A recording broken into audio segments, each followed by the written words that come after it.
Инаку, како што секоја година носи нови предизвици, или ревидирање на некои претходни работи, да се подобриме можеби како одговорно општество, како што говоревме вчера со почитуваниот доктор Александар Митов за новиот закон за пушење, безбеден град и така натаму, овој пат можеби за помала група или малцинството кое што всушност ни се наша интеракција секој ден, конкретно кога станува збор не само за традиционалниот медиум, туку и за светот на јутуберите и влогерите. Може би прочитавте дека со почетокот на 2026 година всушност дека голем дел или повеќето инфлуенсери кои што работат всушност на креација на видеа и слични можеби или слична дејност до март ќе мора да се регистрираат во АВМУ, во спротивно секако дека ќе се соочат со прекршосни пријави. Инаку ќе потсетиме дека ова е во свет каде што вели еден вирален клип може да вреди повеќе од докторска диплома. Конкретно така ќе ја најавиме всушност Емилија и темата. Вели Кина реши да ја промени рамнотежата пред само неколку месеци. Новиот закон за инфлуенсери кој што стапува на сила таму на 25 октомври бара секој што говори за чувствителни теми и генерално можеби комерцијално се представува медицина, право, образование или финанси да има формални квалификации во тие области. Со тоа администрацијата за сајбер простор во Кина воведува една од најстрогите обиди во светот да ја ограничи секако и дезинформацијата во дигиталниот простор. Всушност, овие креатори и инфлуенсери ќе мора да приложат дури и дипломата, сертификатот или професионална лиценца. Не сме дотамо, меѓутоа е само некој примерок кој што на кој што можеби некаква траекторија и имаме. Како и да е, можеби малкумина што знаат дека измените во медиумската легислатива, тоа кажавме со Ивана, ќе ме поправите ако грешиме, се направени во јуни 2023. Ете така, кога првпат беше препознаено постоење и влијание на влогери, инфлуенсери и така натаму. Овие субјекти сега подлежат на некаква регулација, имаат обврска да се регистрираат во Агенцијата за аудио и аудиовизуелни медиумски услуги. Во Европа не постои, колку што прочитав, некој унифициран закон можеби за контрола и регулација на инфлуенсерите, туку тоа се прави повеќе со законски акти, со приоритет на тоа граѓаните да не бидат изманипулирани или пак измамени. Задолжително. Регистрирање важи за сите инфлуенсери и влогери, тоа ќе го објасниме денеска со вас, креатори на содржини јутубери кои што се активни, споделуваат видеа на YouTube, на TikTok и сите социјални медиуми, кои имаат повеќе од 10.000 следбеници или преплатници, сега остваруваат економски интерес од медиумска услуга, но и за оние креатори кои што во последните 12 месеци објавиле најмалку 24 некакви аудиовизуелни содржини. Добро утро за Емилија Петреска Камењарова од Агенцијата за аудио и аудиовизуелни медиумски услуги. Добро утро. Добро утро и до гледачите. И сакам да ви се заблагодарам што ме поканивте овде утрово да поразговараме на оваа тема која што е исклучително горлива деновиве. Веќе не се ни денови, неделиве се во прашање. Имаме една исклучително, да речем, жешка дебата која што се води на социјалните мрежи и мислам дека е многу важно и ви благодарам за тоа, за оваа можност, да расчистиме некои недоразбирања кои што се шират кога се разговара за оваа тема. Да, она на кое што сме сведоци е дека по пристигнувањето на оваа информација од АВМУ, сите оние кои што нели се наоѓаат во таа категорија, некако дел од нив и доста коментираа на социјалните мрежи што е тоа кое што нели би требало да го прават, зошто нели се донесува сето ова и како досега се функционирало и веројатно тука настанува тоа кое што како што видиме постат некои дупки во на кое нели генерално го содржи овој закон или оваа регулација и веројатно повеќе информации за тоа дека не го измислуваме тоа ние, односно вие или нашата држава, туку и дека се случува, се разбира, вакво нешто и во светот, па може да почнеме се разбира со тоа малку повеќе да подобјасниме. Вие велите дека постојат правилници кои што само ги почитуваме, веројатно, како што рековте, од 2023-та препознаени се овие луѓе. Конкретно, инфлуенсерите, накратко да го употребувам тој термин, малку подоцна ќе го објаснам и долгиот правнички назив. Но најпрвин контекстот, затоа што мислам дека за секоја комуникација да биде добро сватена, за секој разговор, важно е да знаеме во кој контекст се случува. Регулирањето на инфлуенсерите е европско прашање. Значи, во директивата Европската Унија и земјите од Европска Унија се придржуваат до директивата за аудиовизуелни медиумски услуги, која што ги препознава инфлуенсерите како даватели на аудиовизуелни медиумски услуги.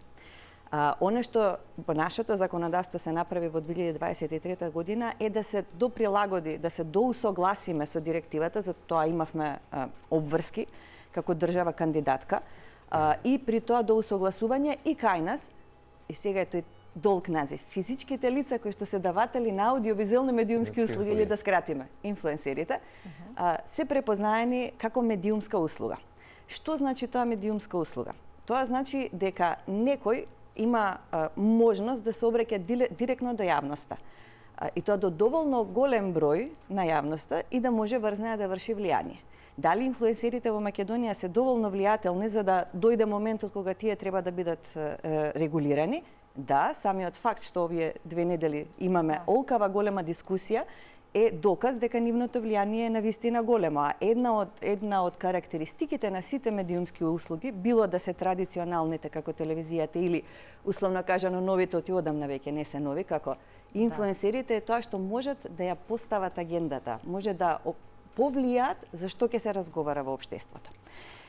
Значи, законски, ова постои кај нас како решение од 2023 година, зошто сега почнува неговата примена?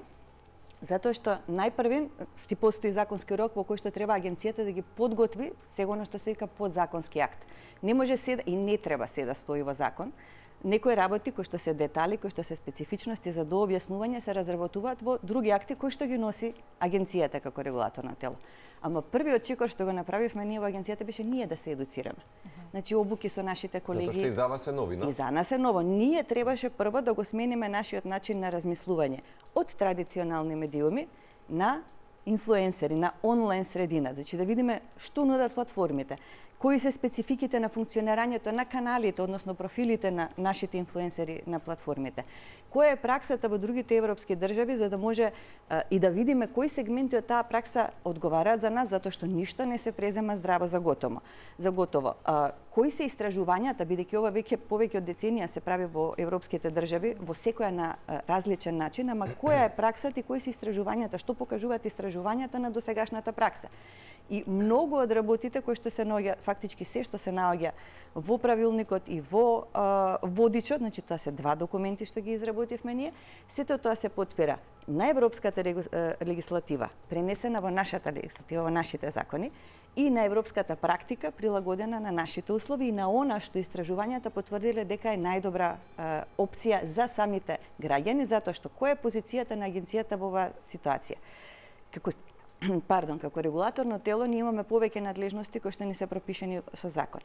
2 се клучни за конкретнава ситуација. Од една страна ние треба да создадеме услови за непречен развој на самата индустрија, значи развој на инфлуенсерите како дел од аудиовизуелната индустрија пошироко. Од друга страна, ние ги представуваме и ги штитиме интересите на граѓаните во оваа сфера.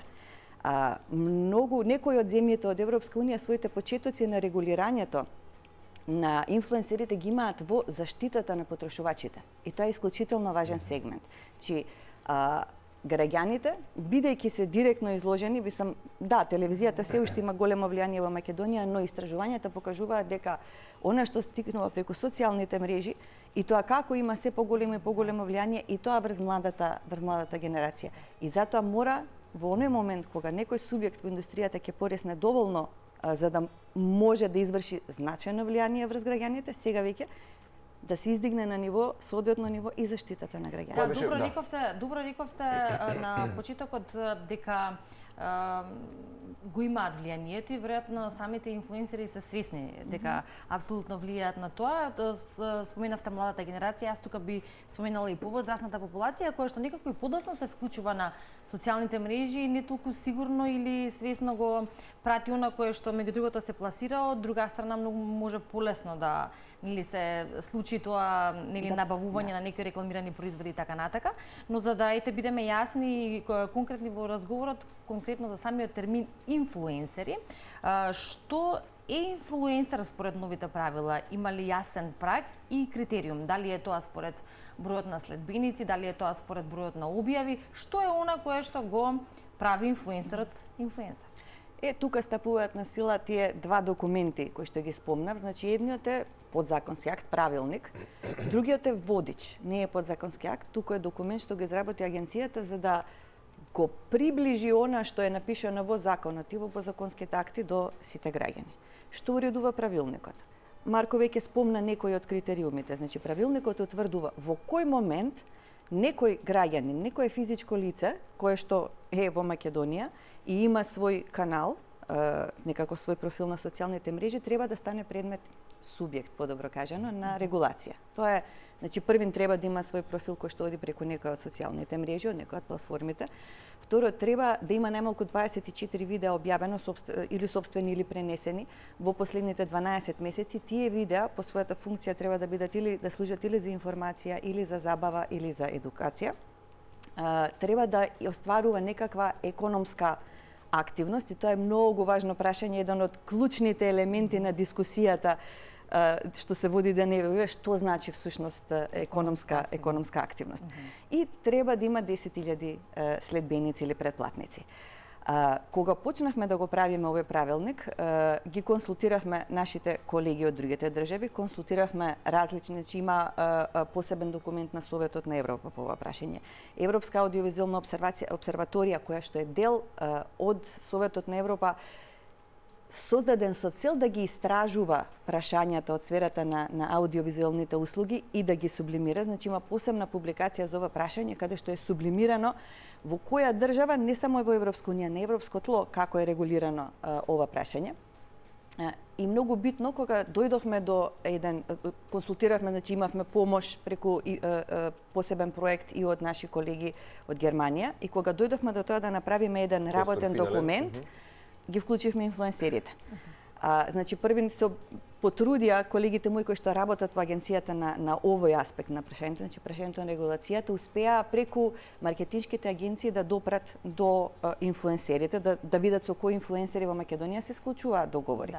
Потоа направија проверка како всушност функционираат тие инфлуенсери, кои од нив имаат најголемо следбеништво. Потоа имаше серија на состаноци, поединечни. Потоа ги замоливме да допрат до другите инфлуенсери, направивме посебна имейл адреса и посебна мейлинг група во која што и денес постојано вклучуваме нови инфлуенсери, како дали сами ќе се пријават или некој ќе ни ги посочи. И тука ги циркулираме сите документи. Имавме неколку состаноци по ова прашање, тие имаа свое влијание. Например, агенцијата тргна со критериум од 30.000 следбеници. Предлогот на инфлуенсерите беше 10.000 следбеници, го прифативме. Значи, колку инфлуенсери имаме со 10.000 следбеници? Ја знаете ли точната бројка? Се уште точната бројка не ја знаеме. Во моментов имаме само 7 регистрирани, инаку официјално требаше до 31 декември да се регистрираат, меѓутоа агенцијата дава дополнителен рок од 3 месеци затоа што нашата интенција не е и никогаш не била ние сега нешто да казнуваме. Нашата идеја е само сите да се договориме дека постојат известни правила што треба да се следат и дека треба сите да се договориме дека ќе ги следиме правилата. Инаку регистрирањето не е доброволно. Значи, за разлика од онлайн медиумите, каде што имаме доброволна регистрација, овде не е доброволна. Секој што ќе ги исполни овие критериуми задолжително мора да се регистрира. Емилија, споменавте, меѓутоа чисто да споменеме, имавте редовни состаноци со наши колеги и така натаму кои што работат и во медиумите, а се нели дел од, да речеме, категорија на влогери, инфлуенсери. Работевте заедно конкретно, како рековте, на документите и дали во изработката беа вклучени да се ревидираат некои работи, дали ќе подложи некако можеби на некакво ревидирање апропо некои забелешки кои што некои ги има и од самиот старт, и дали по објавата на документите досега некои од инфлуенсерите се обрати со реакција до вас можеби во АВМУ, и зашто најчесто се реагира, да речеме? Затоа што дел од колегите што можам да слушаме, зашто ми се скратува правото да бидам автентичен и слободен или во начинот на изразување, ако сакам да помогнам во нечи бизнис, а при тоа не остварувам никаков профит, уку се даваме поддршка еден од друг. И сега вака, тоа е една од најголемите заблуди која што се шири деновиве, е дека се ограничува слободата на изразување. Значи, нема ограничување на слободата на изразување. Има правила. Едното правило е заштита на малолетници. Значи, до сега немаше за инфлуенсерите обврска, бидејќи не беа дел од регулацијата, да ги заштитуваат малолетниците. Но тие малолетниците и тоа како се присутни, примарниот извор на нивно информирање е интернет сферата и оттаму задолжително мора да ги штитат малолетниците. Тоа е еден од аспектите. Други аспекти се рекламирањето и комерцијалните комуникации, како што ги викаме, посебно ќе зборам за нив, само вака воведно, значи забрана за дискриминација, за говор на омраза, она што е забрането во сите медиумски услуги, забрането е во кај инфлуенсерите. Чи постојат правила кои што важат, законски правила. Ништо од ова, уште еднаш ќе повторам, ништо од ова не е измислено и ништо од ова не е надвор од закон. Една од работите која што малку потешко паѓа е и се преведува како ограничување на слободата на изразување е потребата да се означат она што се вика комерцијална комуникација, а ги има 3: рекламирање, спонзорство и пласирање производи. Сега, она што се бара со водичот, а се потпира на, велам, прво законската рамка и потоа на истражувањата и искуствата од другите земји, е дека треба, например, рекламирањето да се означи така што ќе се стави јасно зборот рекламирање, освен што ќе се користат опциите што ги дава самата платформа, например, advertising, ads, sponsorship, cooperation with и така натака, ќе се користат и македонските изрази или албанските или турските и така натака во зависност од тоа на кој јазик предоминантно се обраќа, значи за која публика предоминантно создава инфлуенсерот. И сега тука се наметна прашањето, некако се свати дека треба да се означат сите видеа.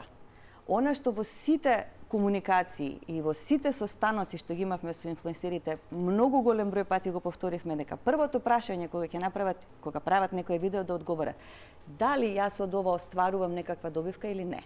Ако не остварува никаква добивка, тоа си е едноставно видео создадено од корисник, така се вика, си го става на својот канал и така натака. Ако оствари некаква добивка, тогаш ќе има потреба некако да го означи. Сега, кај е големата забуна? Економската активност не подразбира само размена на пари. Кој компензација? Да, значи првата форма на развој на економска активност е размена на стоки и услуги. И сега многу пати се поставува прашањето, ама зошто јас сега да ја означам како рекламирање, да го означам видеото што го правам во некоја држава каде што ме однела некоја туристичка агенција. Ама туристичката агенција со својата услуга ви компензира за вашата услуга. Значи, агенцијата со она што таа го работи, ве носи некаде на некоја дестинација, а вие со она што вие го работите како инфлуенсер, ја рекламирате или ја означувате како спонзор. Исто така, воопшто не е сложен начинот како да се означи. Значи, може, примеров со агенцијава, да се држиме до него, агенцијата да каже на секое видео што ќе го снимиш во оваа држава каде што те носам, ќе ме тагнеш. Ние велиме, окей, треба да го тагнеш, само претходно, ако го рекламираш, ќе ставиш реклама. Еден збор. Или ќе го изговориш или во видеото ќе го изговориш или можеш да го изговориш, можеш да го напишеш. И во текстот, доколку имаш, нели, доколку не е само видео, туку е текст дел од објавата, тогаш уште на почетокот има и текст. Уште на почетокот, веднаш граѓаните ќе го видат тоа. И треба да речеме во видеото, ако се означува, таа ознака да стои 6 секунди. Од каде е тоа? На првите обуки кои што ги држевме со нашите колеги од Германија кои што ни ги држаат, тие да речеме ни кажаа дека е нужно ознаката да биде на германски јазик. Значи за нив не беше доволно advertising, мораше да стои Werbung. Мора да биде јасно означено. Конкретниот пример од нив кој што ние го дадовме како пример во самиот водич што го изработивме, не може со светли, со бели букви на кремава позадина да се смета дека, ако пише реклама, да се смета дека е означено. Од истражувањата кои што ги консултиравме, се покажа дека особено младата генерација, за изненадување, особено младата генерација најтешко ги препознава рекламирањето како форма или спонзорството или пласирањето производи и најлесно е подложна да биде залажана во поглед на тоа што всушност гледа, а истовремено најдобри резултати генерално за целата истражувана популација покажало ако ознаката е на мајчиниот јазик и ако трае најмалку 6 секунди. Значи, ова е се ставено кај нас. Зошто беше потребно да го направиме овој водич? Во водичот пишува за да се преведе на разбирлив начин она што е законска норма. Во водичот ќе видите, да речеме формулација, инфлуенсерите мора да го означат рекламирањето.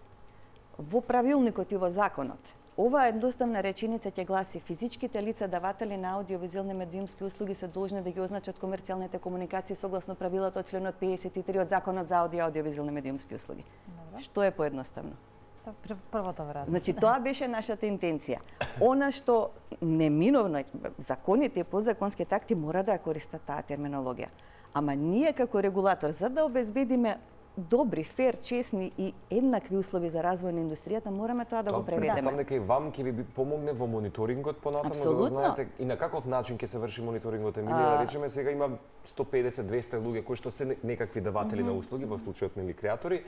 Како ќе се врши мониторингот, ако нешто не промекне и така натаму. Со оглед на тоа дека претпоставам како сектор во АВМУ имате некој кој што се бави со традиционалниот медиум и така натаму. Јас доаѓам од тој сектор, Ето тој сектор. Видете, ние не ги следиме, ниту една медиумска услуга не следиме ден за ден, затоа што нашата работа не е да ги контролираме медиумите. Нашата работа е да вршиме надзор.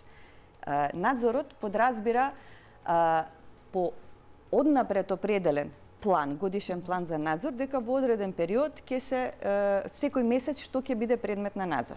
Значи на крајот на секоја година, еве на крајот на минатата година донесовме два такви редовни планови. Едниот е годишен план за програмски надзор, другиот е годишен план за административен надзор. Тие се објавени на нашата веб страница. И во нив може да се види кога мониторираме национални телевизии, кога го мониторираме јавниот сервис, кога мониторираме локални радија и кога ќе мониторираме инфлуенсери. Нашата идеја не е сега за оваа година веднаш да почнеме со надзор, туку сега сме уште во фаза на објаснување и на адаптација, за да не биде на сите јасно кои се правилата, како се применуваат правилата. И кога ќе почнеме во одреден момент со надзор, надзорот подразбира дека ние ќе ги гледаме видеата кои што се веќе објавени. На веќе пријавени инфлуенсери? На веќе пријавени инфлуенсери ќе ги гледаме видеата кои што се веќе објавени, значи не ги гледаме однапред. Гледањето содржини однапред е цензура, затоа што подразбира одобрување. Ние не се занимаваме со тоа. Ние се занимаваме со веќе објавени видеа во кои што потоа гледаме дали е ова рекламирање, или е некаква друга форма на комерцијална комуникација, или воопшто не е комерцијална комуникација. Ако не е комерцијална комуникација, дали каква е содржината, дали се внатре заштитени малолетниците, ако има потреба да бидат заштитени, ако има некакви експлицитности, дали има некакви експлицитности, така натака. Ако е комерцијална комуникација, за што станува збор и дали е соодветно означена. Една од големите забуни околу комерцијалните комуникации е што постои разлика меѓу трите вида. Рекламирањето е единствената форма на комерцијална комуникација во која што можете да го пофалите оној кој што го рекламирате. При тоа мора да биде вистинито и честно. Значи, класично правило за сите реклами, фер и честно рекламирање. И тоа се означува како рекламирање. Спонзорство е кога некој кој што не се занимава со производство на аудиовизуелни медиумски содржини, ќе ви даде дали средства или некаква компензација за да го направите тоа видео. Например, ќе ви обезбеди студио за да го снимите.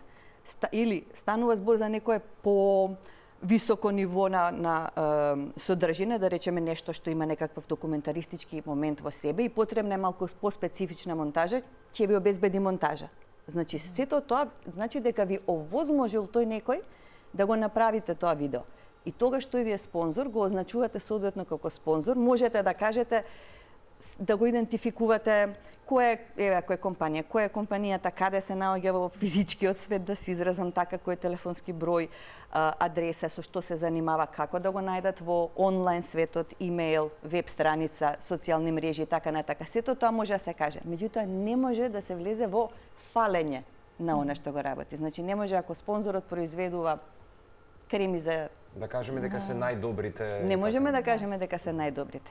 Значи, тоа е рекламирање. Ако сакате тоа да го направите во спонзорираното видео, ќе направите реклама. Значи, можете двете да ги искористите. И третата форма е пласирање производи. Тоа е кога онаа стока или услуга, оној производ кој што сакате, кој што треба сега да го промовирате, го користите во дејството.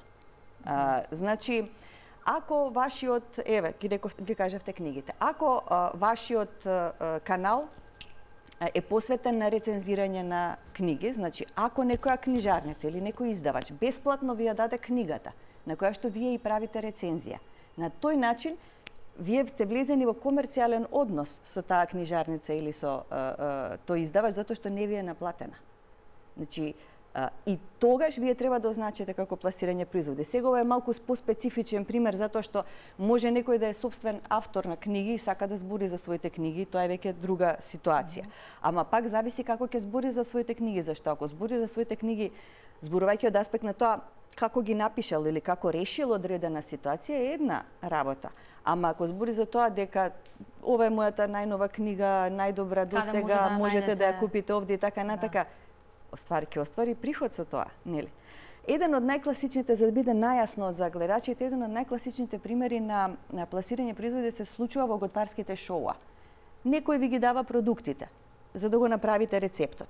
И сега, тие продукти ќе се гледаат во самото видео, меѓутоа не смее да бидат премногу блиску фокусирани, затоа што веќе и премногу често, затоа што во тој случај ќе дојдете до нешто што се вика прекумерно препорачување и не можете во рецептот да кажете сега ќе турам хопла, туку ќе кажете сега ќе турам павлака, течна павлака. Значи не можете да го премногу, вие ги имате, тие се видливи, тие остваруваат. Да не се поистоветува брендот со производот да се користи. Именно. И особено важно кога со некого се влегува во комерцијален однос без оглед дали е размена на финансиски средства или е размена на стоки и услуги, каков било вид, мора да се внимава дека оној кој што ви ги дава тие стоки, услуги, пари, не смее да влие на вас како инфлуенсер и на тоа што вие ќе кажете, затоа што да се вратиме на примерот на книгата.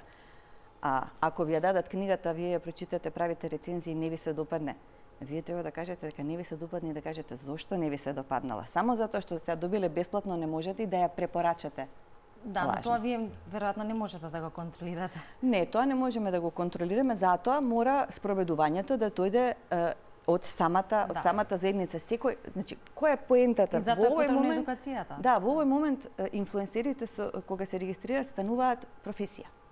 Значи, оние што се регистрирани инфлуенсери... Да, како во Кина, тоа не го знаев, прочитав, да. Тоа е многу претерано во Кина, значи вие не можете да кажете дека на европско тло не верувам дека такво нешто ќе се случи. Ние сме сепак далеку, мислам, да не збориме на кој ниво е различна демократија. Значи, само затоа што прво не мора да значи само затоа што некој има диплома од одредена област дека стварно добро ја владе и може да ја презентира и обратно. Некој може толку длабоко да навлезе во некоја работа што може да ја и да се консултира со експерти и така натака. Да, и на крајот одговорот може да биде дека секој индивидуално го, нели, тоа го пробал и на секој индивидуално му одговара или не му одговара. Значи секогаш може да постои таков одговор, но точно реков тоа еден така период на приспособување, очигледно е потребен малку подолг период за сето ова да се и само имплементира, но и да го разберат оние кои што нели нормално тоа треба да го прават, а тоа се инфлуенсерите. Па така сметам дека и неколку други работи треба да разјасниме или прашања кои што мене ме интересираат, верувам и нашите гледачи. Кога зборуваме за социјални мрежи, значи тука зборуваме за следбеници, сега ќе го поставиме прашањето кои социјални мрежи. Значи Инстаграмот е оној кој што е да речеме актуелен и конкретно. Која било? Која било? Значи може и за Facebook, TikTok, YouTube, значи за сите социјални мрежи важни. Се што функционира како платформа за споделување видеа и каде што може да се споделуваат видеа. Е сега уште едно прашање, карикирам, ја не знам дали постојат такви следбени, такви инфлуенсери кои што еве на пример имаат 10.000 следбеници и треба да се регистрираат, но не рекламираат.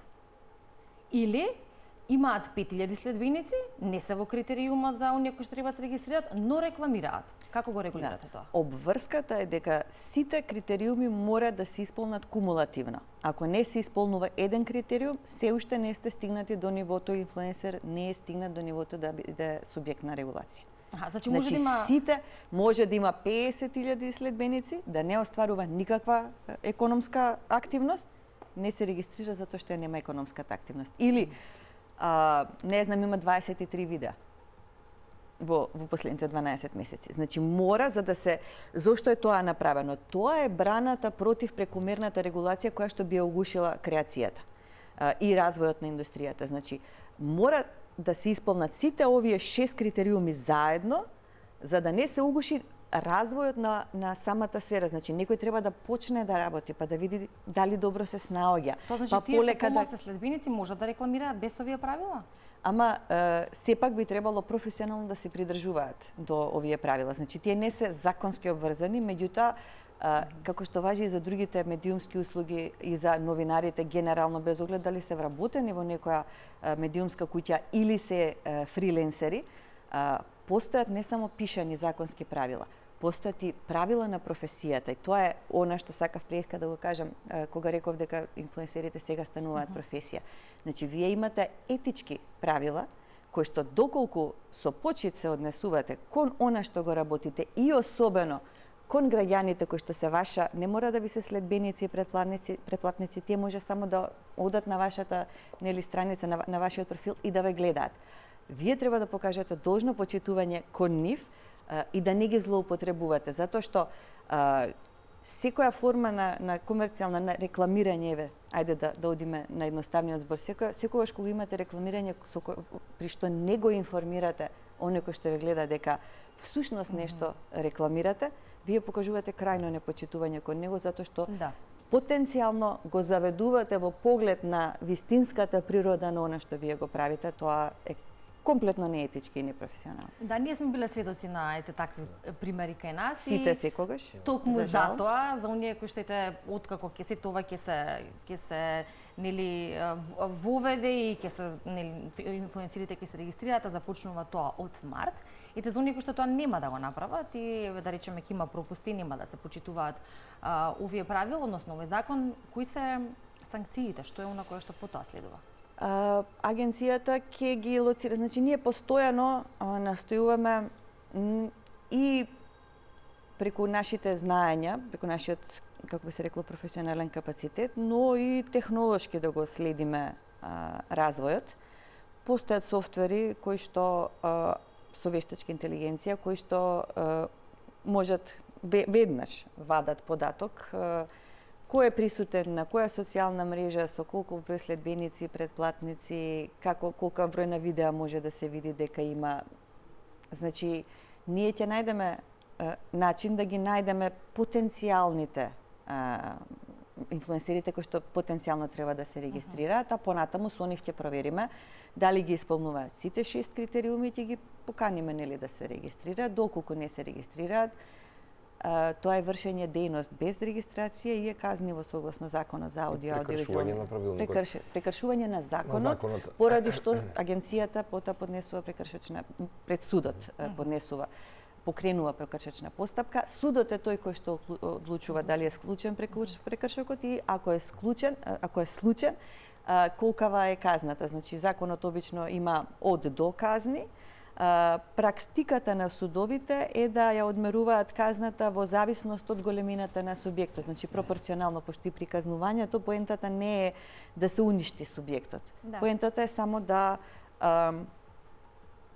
се соочи, да речеме, со тоа што значи кога после бројните предупредувања, да останеме агилни можеби на новитетите. Емилија, кои се обврските и задолженијата за креаторите, влогерите и оние кои што допрва веќе ги остваруваат овие кумулативно, можеби нели сите заедно дел од правата, како 10.000, помалку најмалку 24 да речеме, нели содржини така натаму, треба да ги собираат документите, да ги носат на крајот на годината во УЈП, на каков начин оди тоа за да може да се пресмета на крај, нели бидејќи сепак би сакал да споменам дека на основа на што АВМУ ќе наплаќа нели сумата од 0,5% од вкупниот годишен приход во претходната година, да, и на кој начин беше одредено овој баш процент од 0,5%? Значи, на доместокот за надзор, така се вика тоа, и нема апсолутно никаква врска со плаќање данок, ДДВ, данок на добивка и така натака. Тоа си е другите, тоа е финансискиот дел на работењето на инфлуенсерите со кој што ние не се занимаваме. Значи, ние се занимаваме со нивниот содржински дел и административен од аспект на обврските како медиумска услуга, да соодветни некои означувања, регистрација и така натака. Че се тоа за што е одговорна УЈП или другите финансиски институции во државата е нивна работа, агенцијата не се меша во тоа. Законски е пропишано дека треба инфлуенсерите најдоцна до крајот на март, секоја тековна година да ја известат агенцијата колкав приход оствариле во претходната година, или сега кога имаме нови инфлуенсери во периодот во кој што се регистрирани, значи може да и помалку од една година во овој период. И законски е предвидено дека процентот е 0,5% од тој приход. Ова е содржано во самиот закон за аудиовизуелни медиумски услуги и не е нова работа, туку таа се појавува, овие 0,5% се појавуваат уште со појавувањето на операторите, на кабелските оператори и со појавувањето на аудиовизуелните медиумски услуги по барање, оние кои што имаат своји каталози, големите компании како Max TV видеотеката, Move и Glay. Тие се моментално трите. Значи, инфлуенсерите се сега некако во таа фамилија на аудиовизуелни медиумски услуги. Надоместокот е 0,5%, тоа е надоместок за надзор, за работата која што врши агенцијата. Секоја медиумска услуга плаќа одреден надоместок. Некои плаќаат 0,5% за надзор, други, како да речеме телевизиите и радијата, плаќаат годишно надоместок за лиценца. Дали од претходната година ќе треба веќе да се споделат информациите или тоа веројатно од после регистрирањето. Значи од регистрирањето натаму како ќе биде, кога ќе стана значи субјект на регистрација, тогаш се војде. Значи и тоа не е нешто ново, не е измислено, не е слободна проценка на агенцијата. Во различни држави од Европска унија и генерално на европско тло тоа различно се регулира. Некаде има фиксен годишен надоместок, колку што знам Холандија има фиксен годишен надоместок од 250 евра. Дали сте голем или мал инфлуенсер, дали сте заработиле 250 евра претходната година воопшто или не е важно, толку е. Кај нас е пропорционално определено 0,5% од остварениот. Уште нешто би сакал да прашам, дали ако некој има собствен бизнис на профилот овие да речеме нели социјални медиуми и има над 10.000 следачи, важат истите правила. Не стана збор сега кога го рекламира собствениот бизнис. Значи тоа беше едно од прашањата кое многу се наметнуваше, што е со малите бизниси и нивното промовирање. Пак ќе се вратам на она прашање кое што реков дека во секоја комуникација со инфлуенсерите постојано го потенцираме. Дали добивате, дали ќе извршите некаква економска активност или нема. Ако вие сакате да зборувате за тоа, за мали бизниси кои што се занимаваат со традиционални занаети, тоа е првиот пример што ми текнува. Вие не одите за да ги изрекламирате, вие одите за да зборувате за нив, со нив и така натаму како прилог кој што се прави во телевизија. Значи нема никаква комерцијален аспект натре. Тоа не треба ниту да го означите, ниту се смета како реклама или било што. Ама во оној момент кога ќе добиете некаков надомест за да го направите тоа, например, вие ги спомнувате, одите, тие да речеме ви ги даваат своите производи. Или меѓусебно се рекламирате, тие вас ве поддржуваат и така натака, значи остварувате некаква макар на ниво, особено на ниво на стоки и услуги, затоа што тоа е најасниот дел, на размена на стоки и услуги, некаква комерцијална пракса се остварува, веќе станува збор за рекламирање. И тоа е она што најмногу некако се дискутираше и особено од контекст беше извадено дискутирањето дали сега треба секаде каде што немаме рекламирање, ние да пишеме ова не е реклама. Значи, на состанок кој што го имавме на 11 септември во дел на јавната расправа, како дел од јавната расправа за водичот. Значи, ние и во водичот ги вклучивме инфлуенсерите. Прво им го дадовме во работна верзија во јули, па дури потоа се донесе, тоа е сега понатака нели правната процедура, се донесе нацрт, значи пред воопшто да биде нацрт. Се донесе нацрт, се отвори јавна расправа од 30 дена, бидејќи есента, бидејќи немаше доволно одзив, само еден имејл добивме со некакви коментари, ние организиравме состанок. И на тој состанок многу прашања се постави, иако за жал беа дојдени малку инфлуенсери, 10.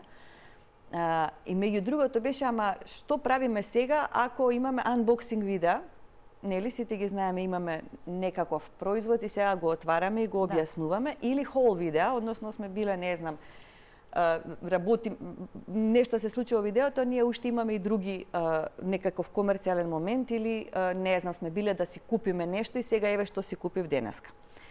И повторно беше одговорот. Прво, дали сте ги добиле тие производи, дали сте ги добиле бесплатно или сте ги набавиле по специјален попуст за вас. Значи, ако сте ги добиле по попуст редовен, тоа не е проблем, не е комерцијална комуникација, ама специјален попуст ако сте ги добиле, веќе вие имате, значи не работите само што ќе потрошите, работите и што нема да потрошите. Односно, нели, не и само што ќе заработите, туку и колку нема да потрошите. Или ако некој ви ги дал бесплатно, така натаму, тогаш веќе или некаква друга услуга од таа компанија ќе добиете за да ги промовирате, за да го направите тоа unboxing видео, веќе имаме комерцијална комуникација и тоа треба да го означите како рекламирање. Ама ако сте отишле сами во вашиот омилен бутик, сте си купиле повеќе работи по редовна цена, без попуст, ништо специјално, доаѓате и сега сакате да се пофалите. И тука настанува проблемот. Тука настанува ситуацијата, значи недоразбирањето и викаме, вие сега треба некако да ставите до знаење дека ова не е комерцијална комуникација. Значи, дали ќе кажете, видите, денес бев во продавница и си купив, еве што си купив, да. Или самите вие ќе одлучите на кој начин тоа ќе го означите, тоа е ваша работа. Значи, тука настана тоа недоразбирање, значи збориме за два специфични типа на видеа, каде што тие се по својата природа рекламирање. Така. И ги споменавте некои примери, еве да речеме од европските земји во однос на плаќањето и тоа како се одвива таму, веројатно според нивните правила и стандарди и така натака. Кога зборуваме за дали воопшто постои податок и дали вие вас познато, ако зборуваме за очекувањата, вие споменавте дека во текот од како е ова објавено многу мејлови, многу прашања или состаноци со самите инфлуенсери, нормално е да бараат одговори за да може тоа да се прецизира и да бидат запознаени. Но ако зборуваме за очекувањата или ризиците, дали можеби постои ризик дека дел од нив може и да се повлечат или да престанат да работат, како вие го чувствувате тоа или нели со самата информација која што стигната до нив и што кажуваат можеби податоците од другите земји кога се воведени ваквите закони, дали постои пат на инфлуенсерите или сето тоа се почитува така како што треба? Па мојот одговор би бил прашање, вреди ли да се откажат од она што го граделе со големо уживање и со многу напор за да го издигнат на ниво да стане дури предмет на регулација, да се откажат само затоа што треба да почитуваат професионални и етички стандарди и законски. Значи, прво, дали вреди? Колку ја ценат сопствената активност, колку го ценат сопствениот профил и она што го прават на со своите видеа. Тоа е моето прво прашање. Да. Сепак креираат. Сепак креираат, тие се креатори. Важна ли им е креацијата која што ја прават или не? Ако можат едноставно да се откажат од она што го прават, тоа е нивни избор. Но ако веќе го развиваат, бидејќи тие всушност развиваат одреден бизнис модел. Знаете, тоа е деловно постапување. Вие немате ниту еден сегмент од деловното работење во кое било општество кое што нема свои правила законски, професионални, етички кои што треба да се почитуваат. Така важи и за инфлуенсерите. Немам податок како е во другите европски земји во смисла на дали има намалување на бројот на инфлуенсерите, но она што го знаеме од комуникацијата со нашите колеги е дека секаде има известни проблеми. Значи никаде не се случува наеднаш све да се прифати. Ние од комуникацијата што имаме деновиве со инфлуенсерите имаме, значи стигнуваат бројни мејлови, одговараме, комуницираме и телефонски, таму каде што е посложен одговор што треба да го дадеме или има повеќе варијации на тема, ги викаме на индивидуални состаноци. И имаме различни ситуации, значи имаме и поддршка, имаме и негодување, еве да го наречеме тоа така. Ама тоа е вообичаено. Да, и очекувано до некаде. Не само кај инфлуенсери. Значи, секоја, ако ја погледнеме само нашата држава, секој пат кога имаме нови субјекти кои што влегуваат во регулација во сферата на медиумите, само ние имаме таа ситуација. На крајот на 90-тите години, ние имавме во текот на 90-тите години многу нови приватни телевизии и радија и на крајот, некаде 97 година, се донесе првиот закон. И тогаш се доделија првите лиценци, првите дозволи, вакво концесии беа тогаш, и тогаш имаше големо негодување. Прво тие, значи имаше повеќе од 300, наеднаш многу, на неколку десетици се намали, стотина се намали бројот, прво тоа беше големото негодување, а после тоа правилата што се применуваат. Потоа дојда кабелските оператори, додека дојде моментот на мора со авторски права да се реемитува. Не може слободно порнографија да се реемитува, само во кодирана форма. Значи, тоа. Да. Потоа дојдоа, не знам, онлайн медиумите кои што прво влегоа во законот за медиуми на крајот на 2013, но Веќе на почетокот на 2014 се излобира, се донесу измени со кои што излегоа, бе извадени од законот и сега дури минатата година повторно на сопствено барање се препознаени како медиумски услуги. Значи, не е ништо ново, само имаме нови субјекти и сите треба да имаме многу трпение едни со други, да размислуваме и да комуницираме со отворен ум. Само затоа што некому нешто не му се допаѓа, не значи дека не треба да го примени, доколку има намера сериозно и професионално да се занимава. Само мислам да го полека завршуваме кон ова клучно или ако зборуваме на долг рок, дали ова значи дека може да се професионализира инфлуенсерската професија во? Да, ова е професионализација на инфлуенсерството. Значи кога веќе имате Со акт веќе некако нели? Да. Она што ние ги мотивираме инфлуенсерите, моите колеги кои што работат велам на делот на регистрација ги поттикнуваат инфлуенсерите да направат сопствена асоциација. Значи вие ако постоите како одредена професија треба да имате сопствена асоциација во здружение во кое што ќе се договорите кој ви е тој оптимум на заеднички интереси и нема да настапувате како поединци, туку ќе настапувате како здружение, како што постојат другите здруженија на новинари. Значи тоа е нели еснавското друштво на новинарите или синдикатот на новинарите медиумските, самостојниот синдикат на новинарите медиумските работници. Но исто така тоа ќе помогне за да се направи нешто што веќе се случи на ниво на Европа, не само Европска унија, а тоа е саморегулацијата.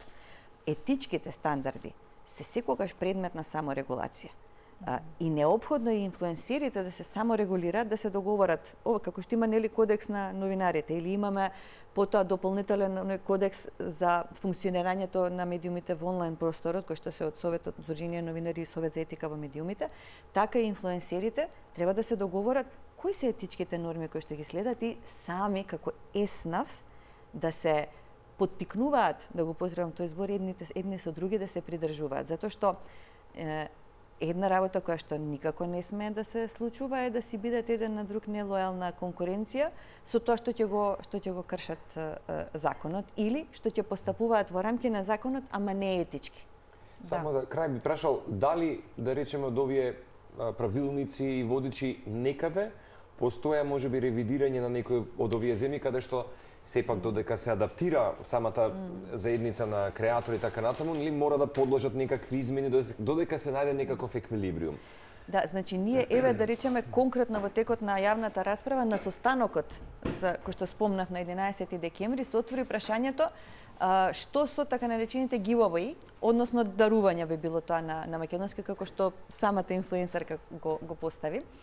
И ние моравме да влеземе назад во содржината на нацртот на водичот и да видиме дека тоа е всушност по својата природа наградна игра и дека за да биде соодветно означена, ние треба да кажеме како правилата за наградна игра ќе функционираат за giveaway, односно дарување. Значи, уште пред да се донесе во финална верзија, ние направивме измена во согласност со она што постои во праксата на инфлуенсерите.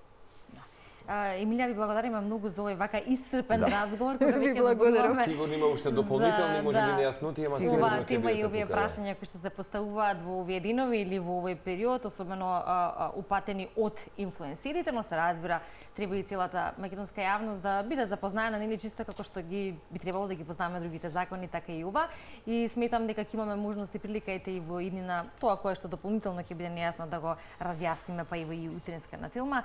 И што бевте наши гости, па можевме вака да се продискутираме. Да, ви благодарам многу. Јас само за крај би сакала да ги повикам граѓаните кога ја следат оваа дискусија која што се случува сега во онлайн просторот, нека размислуваат за тоа дека и тие се страна, не само преку тоа дали се согласуваат и не или дали ќе коментираат или лајкнат или не, туку тие се страна во целата ова приказна затоа што регулацијата се воведува со цел нивните интереси да бидат заштитени. Заштита на потрошувачите и оние кои што може ќе посегнат по производите кои што ги рекламираат и пошироко, значи заштита и од дискриминација, одговорна омраза и така. Заштита на малолетници, пристапност на програмите, уште многу има. Така. Ви благодариме многу, Емилија. Навистина, ние тука ја заокружуваме утринската тема.